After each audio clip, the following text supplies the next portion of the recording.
Social મીડિયાની અંદર મિત્રો તમે એક હાથીને લઈ અને લોકોનો રોષ જોઈ રહ્યા હશો। જીઓ અને રિલાયન્સને લઈ અને બાયકોટના પોસ્ટર્સ જોઈ રહ્યા હશો। ત્યારે મિત્રો સમગ્ર ઘટનાની આજે આપણે વાત કરવાના છીએ। વિડીયોના અંત સુધી બન્યા રહેજો। હું છું દિવ્યારાજ વાજા અને તમે જોઈ રહ્યા છો ધ વાવડ।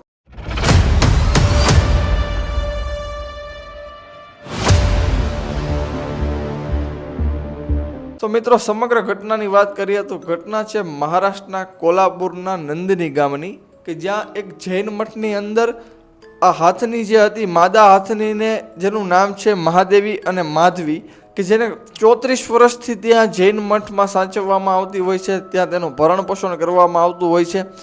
ત્યાંના લોકો જે મઠના લોકો હોય છે તેની સાથે અને નંદની ગામના લોકો સાથે પણ ક્યાંક ને ક્યાંક તેની દિલની લાગણીઓ આ પ્રાણી એટલે કે આ માધવી હાથી અને લોકો વચ્ચે જોડાઈ ગઈ હોય છે।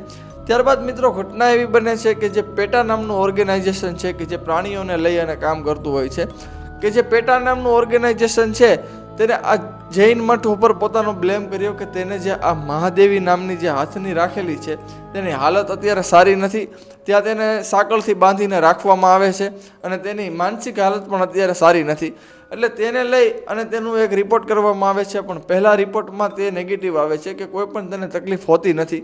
ત્યારબાદ મિત્રો જે અચાનક જ તેનો બીજો રિપોર્ટ આવે છે અને તે રિપોર્ટમાં જણાવવામાં આવે છે કે મહાદેવની જે માનસિક હાલત હોય છે અને શારીરિક પણ ઘણી બધી જે હાલત છે તે ખરાબ છે। એટલા માટે મહારાષ્ટ્રની જે હાઈકોર્ટ હોય છે તે એક નિર્ણય કરે છે કે જે આ મહાદેવી નામની હાથની છે તેને ત્યાંથી શિફ્ટ કરી અને જે અત્યારે ગુજરાતનું વનતારા જે વન્ય પ્રાણી સંરક્ષણ બન્યું છે, મોટું એક છે જંગલ જેવું બનાવવામાં આવ્યું છે અનંત અંબાણી દ્વારા। ત્યારે મિત્રો આ જે મહારાષ્ટ્રની જે હાઈકોર્ટના નિર્ણયને લઈ અને કોલ્હાપુરની જનતામાં તે ક્યાંક ને ક્યાંક ખૂબ જ આક્રોશ જોવા મળી રહ્યો છે।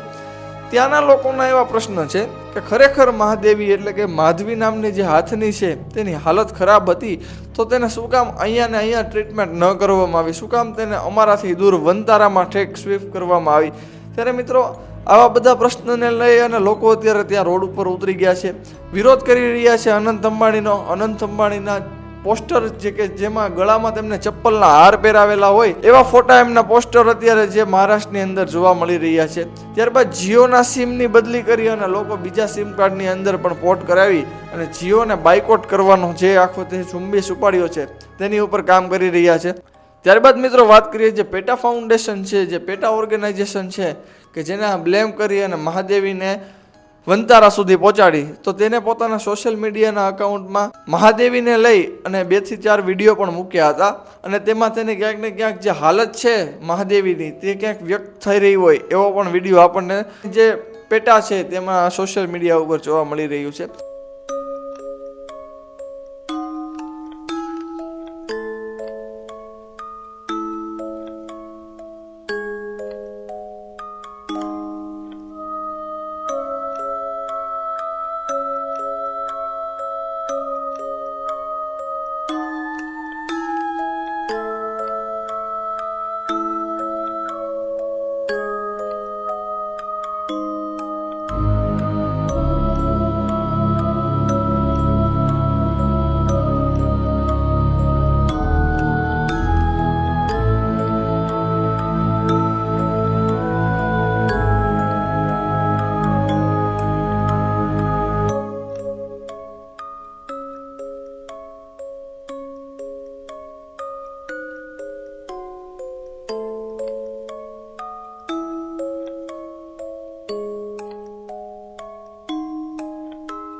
તેને 2 થી 4 વિડીયો એવા મૂક્યા છે કે જે મહાદેવીના છે કે એકમાં પગમાં સાંકળ બાંધી અને તેને ત્યાં રાખવામાં આવી રહી હોય છે, એકમાં તેનું જે માથું હોય છે તે કન્ટિન્યુઅસલી હલાવી અને આખો દિવસ તેની દિનચર્યા રહે છે અને જેમાં પેટા એવો પ્રશ્ન કરે છે કે તેની માનસિક સ્થિતિ સારી ન હોવાના લીધે તે આખો દિવસ પોતાનું માથું હલાવ્યા કરે છે। ત્યારબાદ મિત્રો તેને જે ત્યાંના જે મઠના જે લોકો હોય છે તે જે મહાદેવી નામની હાથની છે તેને જુલુસમાં અથવા બીજા કોઈ પણ પ્રોગ્રામમાં પણ એને રેન્ટ ઉપર આપતા હોય છે, ત્યાં પૈસા લઈ અને ભાડે આપતા હોય છે અને મહાદેવીના પગમાં ક્યાંક ને ક્યાંક ઇન્ફેક્શન થયા હોય છતાં પણ તે હાથનીને ભાડે આપવામાં આવે છે, તેનું રેન્ટ લેવામાં આવે છે અને જુલુસમાં મોકલવામાં આવે છે. ઘણા બધા તેના શરીર ઉપર વજન બાંધવામાં આવે છે. આવા બધા જે વિડીયો છે તે પેટા દ્વારા પોતાના સોશિયલ મીડિયા ઉપર જાહેર કરવામાં આવ્યા છે. ત્યારબાદ મિત્રો આ નિર્ણય તો પબ્લિક ઉપર જ આપણે છોડીએ છીએ કે મહાદેવી જે હાથની છે તે વનતારામાં સુરક્ષિત અને સારું રીતના જીવશે કે જે ત્યાં હતી ત્યાં સારી રીતના જીવશે. તમારો આ જે ઓપિનિયન છે એ અમને કોમેન્ટ બોક્સમાં જરૂરથી જણાવજો. આવા ને આવા અવનવા વિડીયો જોવા માટે અમારી સાથે જોડાયેલા રહેજો માત્ર ને માત્ર ધ વાવડ પર.